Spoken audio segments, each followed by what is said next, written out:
जैसे पहले जमाने में जब राजा चलते थे तो राजाओं के साथ उनके रथ पे उनका झंडा चलता था। उस झंडे को देखकर लोग समझ जाते थे कि ये कौन सा राजा है, इसकी पहचान क्या है। जैसे भगवान शिव है, भगवान शिव को कहा जाता है वृषभ ध्वजा, कुछ लोग उसको कहते हैं वृषभ ध्वजा।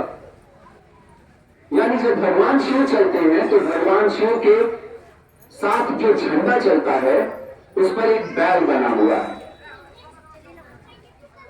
और वो बैल किस चीज की निशानी है।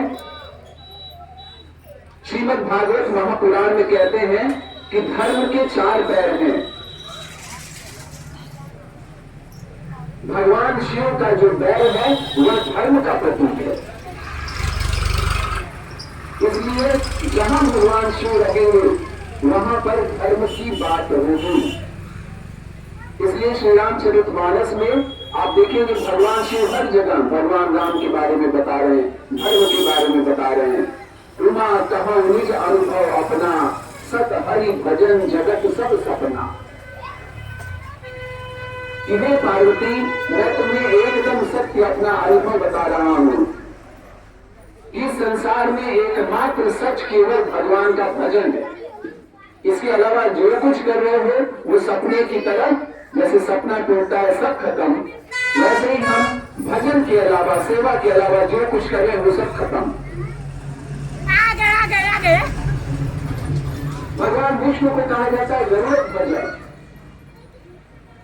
भगवान विष्णु जब चलेंगे तो उनके ध्वज पर, उनके झंडे पे गरुड़ बना हुआ है। गरुड़ का काम क्या है? गरुड़ महाराज का काम है जहां पर भी अमंगल होता हो उस अमंगल को नष्ट कर देना। जहां पर दो मुंहे लोग हैं जो समाज को परेशान कर रहे हैं, सर्पों की तरह अनावश्यक कष्ट दे रहे हैं लोगों को, गरुड़ महाराज का काम है जाकर उन सर्पों को खत्म कर देना। इसलिए जब भगवान श्री राम और उनके छोटे भाई लक्ष्मण पूरी बंदर सेना के साथ नागपाश में बंधे हुए थे, सांपों ने भगवान को बांध लिया था। ऐसा प्रचंड बाण छोड़ा था रावण के पुत्र मेघनाद ने कि भगवान राम और लक्ष्मण दोनों को, उनकी लीला है वही जाने क्या दिखाना चाह रहे थे। सांपों के जहर से बेहोश होकर पड़े हुए हैं, और उस समय हनुमान जी महाराज, सारे अमंगल नष्ट करने वाले हनुमान जी महाराज जाते हैं और गरुड़ देव को बुला कर लाते हैं। और गरुड़ देव भगवान राम और लक्ष्मण के ऊपर जो पाश है, जो बंधन है नाग का, उसको खत्म कर देते हैं। इसलिए भगवान विष्णु गरुड़ ध्वजा है। हम सारे लोग जितने भी बंधनों में पड़े हुए हैं, हमारा जो समाज विषाक्त होता जा रहा है, जहरीला होता जा रहा है, और उस जहर का असर हमारे ऊपर भी हो रहा है।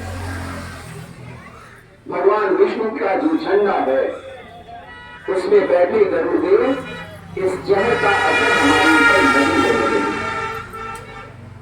इसी तरह से हम मानव धर्म के लोग जब अपने घर पर झंडा लगाते हैं तो वो झंडा क्या है? उसका रंग नीला है। नीला भी नहीं कहेंगे, हल्का नीला या आसमानी है।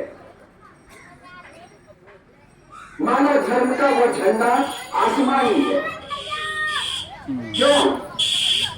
क्योंकि जो धर्म है वो अनंत है। भगवान विष्णु का रूप नीला है, अनंत है। भगवान शिव गोरे हैं, कर्पूर गौरम,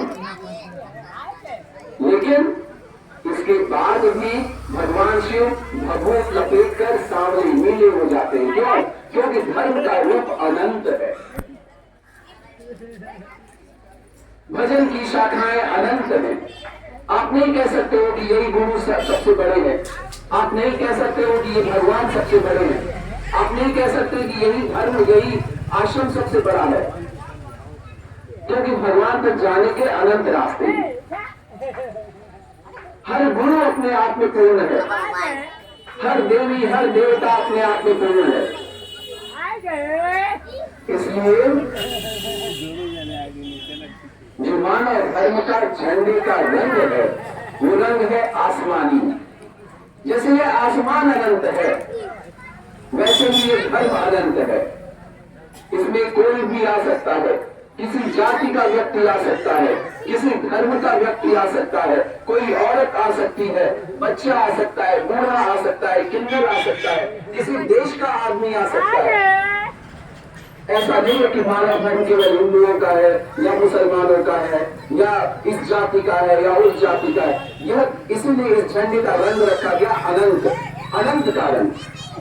इसका कोई अंत नहीं है, आसमानी।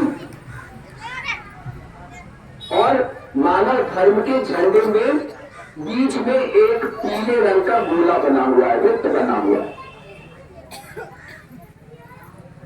यह गोला किस लिए है? यह गोला प्रतीक है न्याय का। यह पीला रंग प्रतीक है न्याय का, क्योंकि जहां न्याय होता है, जिस समाज में न्याय होता है वह समाज सुंदर होता है।